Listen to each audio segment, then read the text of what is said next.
दोस्तों, क्या होगा अगर किसी व्यक्ति को ऑलरेडी एक बार डेंगू हो चुका है और उसको दूसरी बार अगर डेंगू होता है तो कितना गंभीर हो सकता है, साथ में क्या क्या सिम्टम्स आते हैं, किस तरह से जो है वो मौत का खतरा ज्यादा होता है, सारा कुछ आज इस वीडियो में आपको बताऊंगा। तो इस वीडियो को अंत तक जरूर देखना। देखिए, देश में हर साल सितंबर अक्टूबर के महीने में जब बारिश समाप्त हो जाती है तो उसके बाद डेंगू के मामले जो है वो बढ़ते हुए जो है रिपोर्ट किए जाते हैं। इस साल भी जो है वो इंडिया की जो राजधानी है दिल्ली और साथ में जो नॉन कैपिटल रीजन है एनसीआर, वहां अस्पतालों में इस रोग के कारण मरीजों की संख्या लगातार जो है वो बढ़ने की खबरें हैं। दिल्ली के अस्पतालों से जो जानकारी मिल रही है उसके मुताबिक पिछले एक माह के भीतर रोगियों की संख्या तेजी से बढ़ी है और हालांकि ज्यादातर लोग आसानी से ठीक होकर घर लौट रहे हैं, लेकिन इस बार जो केसेस हैं उन वो डेन 2 जिसको हम बोलते हैं डेंगू की जो गंभीर स्ट्रेन होती है DEN डेन 2, इसके मामले जो है वो अधिक देखे जा रहे हैं, जिसके कारण डेंगू और उससे रिलेटेड कॉम्प्लिकेशंस भी जो है होने का खतरा ज्यादा रहता है। तो इसलिए जरूरी है कि सभी लोग जो भी हैं उनको डेंगू से बचाव के लिए प्रयास करते रहना चाहिए, क्योंकि अगर किसी को एक बार डेंगू हो चुका है तो अगले संक्रमण से बचाव के लिए क्या उसके अंदर इम्यूनिटी डेवलप होती है या फिर दूसरी बार डेंगू होना आपके लिए कितना खतरनाक हो सकता है, इस बारे में डिटेल से समझ लेते हैं। देखिए, जो हेल्थ एक्सपर्ट्स हैं उनका मानना यह है कि डेंगू का जो इन्फेक्शन है वो आपको जीवन में कई बार हो सकता है और सभी उम्र के लोगों में इस रोग का जोखिम जो है वो बार बार देखा जाता है। तो आमतौर पर जो संक्रामक बीमारियां होती हैं उनमें यह माना जाता है कि अगर एक बार आपको इन्फेक्शन हो चुका है तो आपके अंदर इम्यूनिटी डेवलप हो जाती है और अगली बार जब संक्रमण होता है तो कहीं ना कहीं जो है वो बचने में मदद मिलती है। लेकिन डेंगू के किसी एक वेरिएंट से अगर आप संक्रमित हो चुके हैं तो अन्य वेरिएंट के खिलाफ आपकी बॉडी में इम्यूनिटी बनेगी या नहीं बनेगी इसके कोई पर्याप्त सबूत नहीं है। और अगला जो संक्रमण है डेंगू का वो कहीं ना कहीं बहुत ज्यादा गंभीर हो सकता है। देखिए, WHO की जो रिपोर्ट है वो बताती है कि डेंगू मुख्य रूप से 4 स्ट्रेन के द्वारा होता है, जिसमें डेन 1, डेन 2, डेन 3 और डेन 4 है।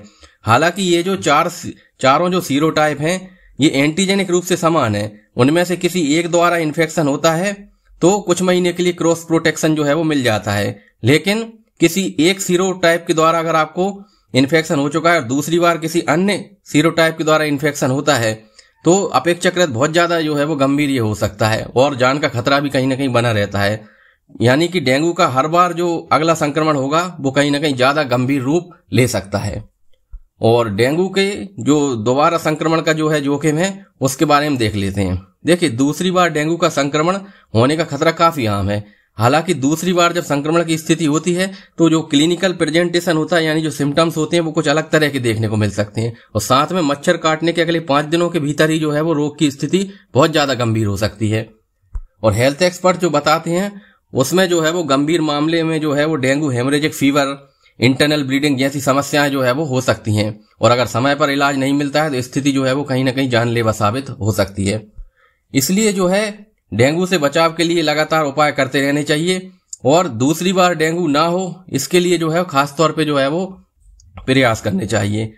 और इस समय जो है डेंगू के बढ़ते खतरे को देखते हुए सभी को जो है वो जरूरी है कि वो डेंगू से बचाव करें। और इसके लिए किस तरह से बचाव करना है इसके लिए मैंने एक सेपरेट डेंगू के लिए प्लेलिस्ट बना रखी है। आप चाहे तो चैनल पर विजिट करके देख सकते हैं कि किस तरह से जो है वो डेंगू के सिम्टम्स आते हैं, किस तरह से आप डेंगू से जो है वो बच सकते हैं, कौन कौन से तरीके हैं जिनको अपनाकर जो है वो डेंगू होने से बच सकते हैं, क्या डेंगू का ट्रीटमेंट हो, सारा कुछ उस प्लेलिस्ट में जो है आपको अलग अलग वीडियोस में मिल जाएगा। तो आप चाहें तो चैनल पर जाकर प्लेलिस्ट पर विजिट कर सकते हैं।